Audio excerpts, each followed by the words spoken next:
Olá! Hoje é um dia especial, um dia que em vários lugares do mundo nós celebramos o Dia das Mães. Na minha visão, a rigor, todo dia deveria ser Dia das Mães.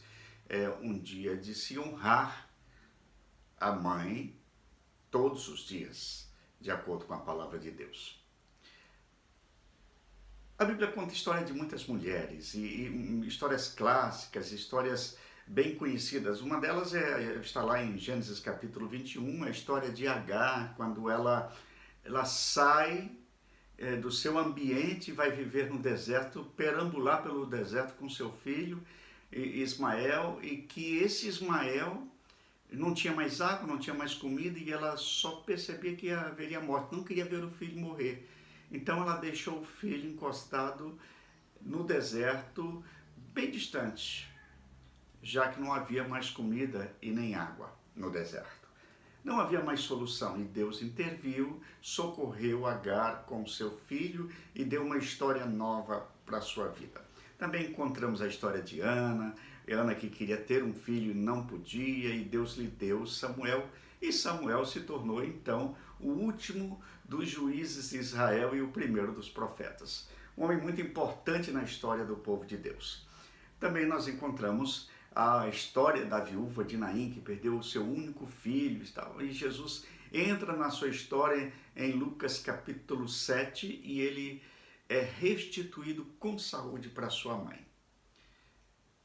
Mas também a história popular, ou a música popular brasileira, conta também sobre mães.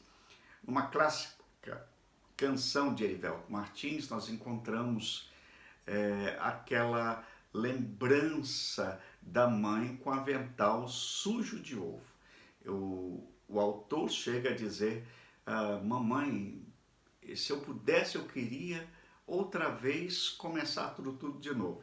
Já não tinha mais a sua mãe, e a sua poesia era só para lembrar daquele avental sujo de ovo, a mãe que alimentava a família, que fazia tudo e cuidava de tudo dentro de casa. Essa clássica mãe está em extinção, graças a Deus, porque me parece até que era uma espécie de escrava naquela época, né? Mas vamos deixar de lado essa discussão e vamos pensar na mãe contemporânea. A mãe que se vê obrigada a sair de casa, a lutar por sua profissão, por seu lugar profissional, mas que nem por isso deixa de cuidar e de zelar e de amar os seus filhos. Em alguns momentos e em algumas famílias, a mãe passou a ser o maior salário dentro do orçamento doméstico. E também há aquelas famílias cujos pais assumiram a posição de cuidados domésticos e tal, por uma questão de sua profissão ser mais flexível. Isso não é nenhum demérito, nem das mães que estão correndo de um lado para outro para ajudar no sustento da família e para se realizar profissionalmente, e nem também dos homens que têm outro tipo de trabalho e podem contribuir dentro de casa. Aliás, isso é um bom sinal da vida contemporânea. Mas vamos pensar numa história bíblica exclusiva. A Bíblia conta tantas histórias, eu já citei algumas aqui, mas há uma que me chama muita atenção. 2 prostitutas. Ambas engravidaram. Ambas estavam com bebês muito pequenos, e uma delas, elas moravam juntas, e uma delas, ao dormir, se deitou sobre o seu filhinho e acabou matando. Uma tragédia que a Bíblia descreve. Mas ela não queria ficar sem o seu filho, sem criar uma criança.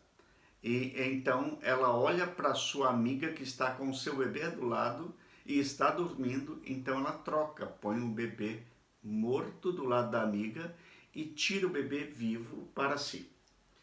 De manhã toda acontece e aquela amiga descobre que ela está com o bebê errado e o bebê está morto. E a outra dizia: não, este é o meu bebê, o seu bebê que você matou. Bom, havia uma discussão, e naquela época, quando havia esses impasses, levava-se ao rei. Salomão tinha assumido o reino, Deus lhe deu sabedoria. E, na verdade, quando a Bíblia descreve no primeiro livro dos reis, no lá no capítulo 21, essa história, a Bíblia descreve realmente o fato de que a sabedoria de Salomão é que era importante. E dentro dessa narrativa que a Bíblia conta, as duas chegaram até Salomão com um bebê vivo. E uma dizia, esse bebê é meu, a outra dizia, não é meu. Então havia um impasse, então de quem é Salomão? Então pergunta, então não havia como resolver. Então Salomão diz para o seu soldado, pega essa criança e corta no meio, dá um pedaço para cada um, e pronto, resolvido, cada um leva um pedaço do bebê. A mãe verdadeira, vendo aquela solução, disse, não, eu não quero ver o meu filho morto, então dá a criança viva para ela. Eu prefiro que a criança sobreviva, mas esteja com ela, do que se parta ao meio e a criança morra. A outra insistia, dizia, não, vamos partir, já que o senhor decidiu, vamos partir. Então o rei, sabiamente, percebeu e disse, de fato, esta é a verdadeira mãe, porque ela não quer ver o filho morto. E dê a criança essa que não quer ver o filho morto, porque esta é a verdadeira mãe. Mas o texto é tão prático e é tão claro que em dado momento o texto narra quando ela vê a possibilidade do filho morrer, e o texto de 1 Reis 3 narra o amor materno despertou no seu coração a proteção pelo seu filho. A ideia era essa. Naquele momento,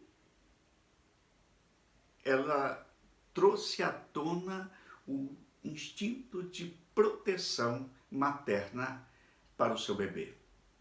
E ela levou o filho. Bom, é uma história muito interessante na Bíblia. Não, em nenhum momento se conta o nome desta mãe, mas se conta o seu gesto e o que ela fez para o seu filho. É claro que, sendo assim, as mães são desafiadas, mesmo nos dias de hoje, a terem o mesmo amor. Embora que o avental não se encontre sujo de ovo, mas o coração está cheio de amor. E mesmo diante de um computador, de um escritório, ou mesmo no trânsito do dia a dia dos grandes centros, cada uma dessas mulheres mães tem no coração esse desejo de cuidar, de proteger, de ver desenvolver nos seus filhos e filhas o amor que elas têm por essas crianças. O desafio é, a despeito das grandes atividades, o desafio é que esse amor se desenvolva e que marque profunda e eternamente a cada filho ou filha. Deus abençoe a você. Um feliz e abençoado Dia das Mães.